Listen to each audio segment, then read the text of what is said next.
Radhe Krishna friends, आपका दिल से स्वागत है हमारी चैनल आइडियल मेमोरियल प्रोफिशिएंसी पे, जहां पर होंगे आपके सारे टॉपिक्स की understanding crystal clear and I will try my best कि आपको सारे टॉपिक्स अच्छे से मेमोराइज हो जाए। So without wasting much time, let's get started now. अब इस वीडियो में देखेंगे हम सेकेंड एडिशन को। सेकेंड एडिशन है वो पब्लिश हुआ था, पब्लिश्ड इन 1819 एडी। एफोरिज्म्स उसमें 318 एफोरिज्म्स प्रेजेंट थे। टाइटल ऑर्गेनन डेर हेलिकुंस्ट, जिसका इंग्लिश मीनिंग है ऑर्गेनन ऑफ हीलिंग आर्ट, मतलब instrument of knowledge of healing art, यानी कि published in year 1819 AD. Aphorisms 318। Title Organon der Heilkunst, first edition का था Organon der rationellen Heilkunde, और इसमें है Organon der Heilkunde. First edition का इंग्लिश नेम था Organon of rational medical science something कुछ था, और इसका है Organon of the healing art. First edition का मतलब था knowledge instrument of knowledge of rational medical science according to the laws of homeopathy, और इसका मतलब है instrument of knowledge of healing art. So दोनों के टाइटल डिफरेंशिएशन याद रखना है। Organon der Heilkunst, Organon of the healing art, which means instrument of knowledge of healing art. अब पब्लिकेशन इस एडिशन का हुआ था 1819 एडी में। Edition was written as an augmented edition from Leipzig. अब ये जो एडिशन है वो लिप्जिग से लिखा गया था और एज एन ऑगमेंटेड एडिशन लिखा गया था, या फिर इस एडिशन को हम ऑगमेंटेड एडिशन भी बोल सकते थे।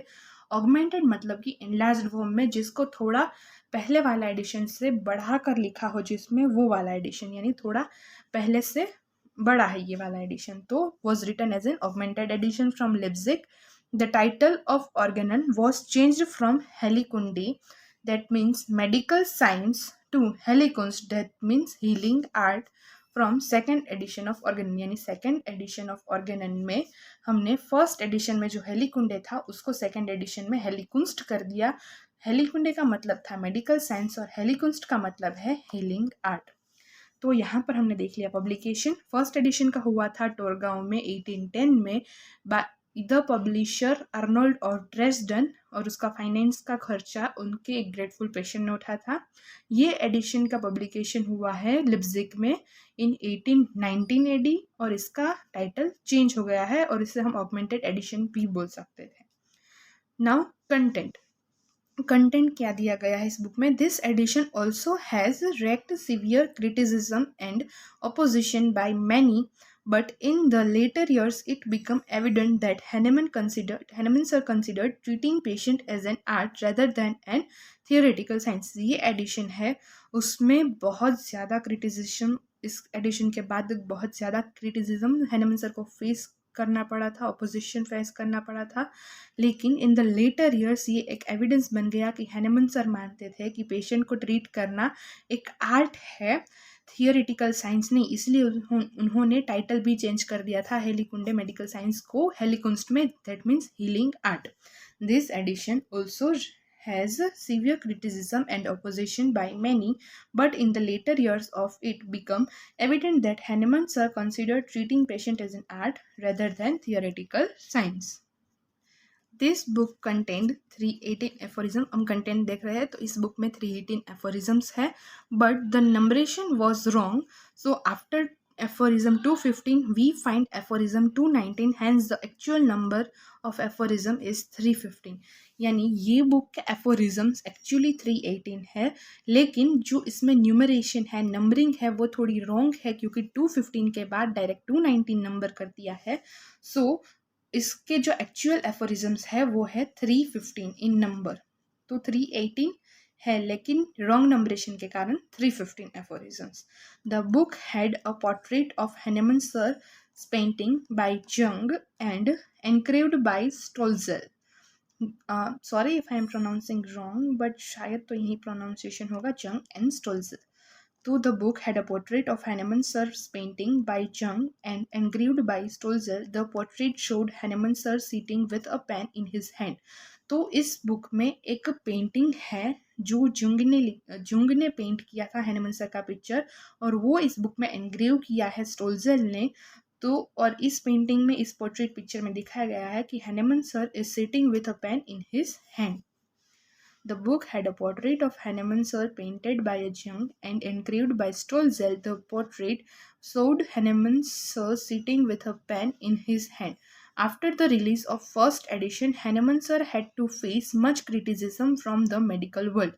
यानी फर्स्ट एडिशन के पब्लिकेशन के बाद हैनेमन सर ने बहुत सारा अपोजिशन क्रिटिसिज्म फेस किया था और इसीलिए as an answer to that criticism this edition content a lengthy introduction chapters.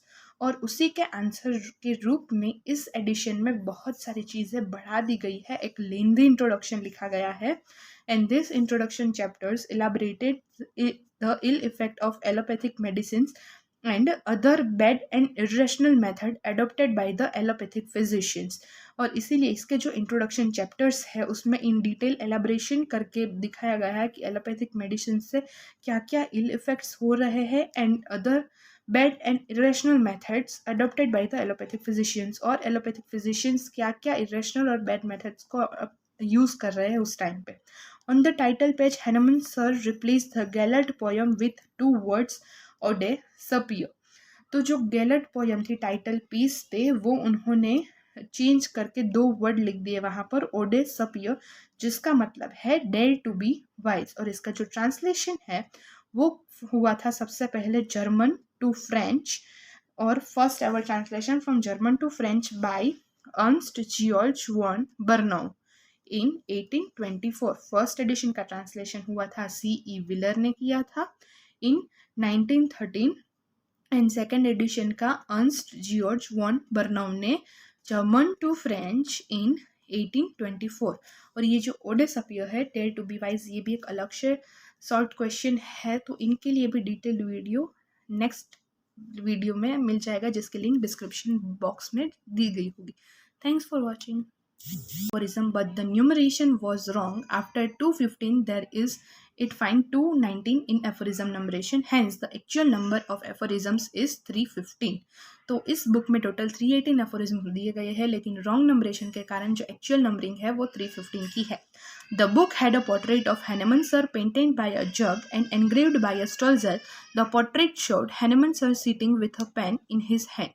तो यहाँ पर एक पेंटिंग दी गई है इस बुक में, इस एडिशन में, जो जंग ने प्रिंट की थी और स्टोलजेल ने एनग्रेव की थी. और इस पेंटिंग में दिखाया गया है कि हैनेमन सर एक पेन के साथ हाथ में एक पेन लिए बैठे हुए हैं. After releasing the first edition Hahnemann sir had to face much criticism from the medical world. So first edition के पब्लिकेशन के बाद हैनेमन सर ने बहुत सारा क्रिटिसिज्म फेस किया. उसके आंसर में as an answer to that criticism this edition content a lengthy introduction chapter. तो उसके आंसर में इस एडिशन में हैनेमन सर ने बहुत ज़्यादा लेंथी इंट्रोडक्शन चैप्टर्स दिए हैं. This introduction chapters elaborated the ill effects of allopathic medicine.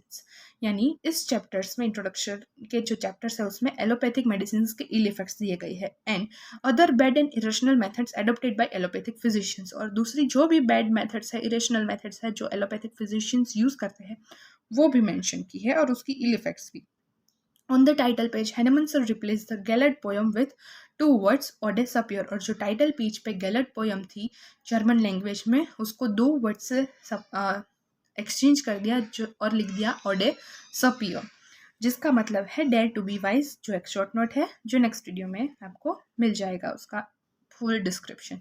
Translation हुआ था सबसे पहला translation from German to French by Ernst Georg von Bernau in 1824 AD. So revision is completed. Thank you.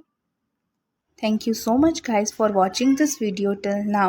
और अगर आपको ये वीडियो थोड़ा सा भी हेल्पफुल लगा हो, आपको ये वीडियो अच्छा लगा हो, then please like the video, share the video and subscribe to my channel. Thank you.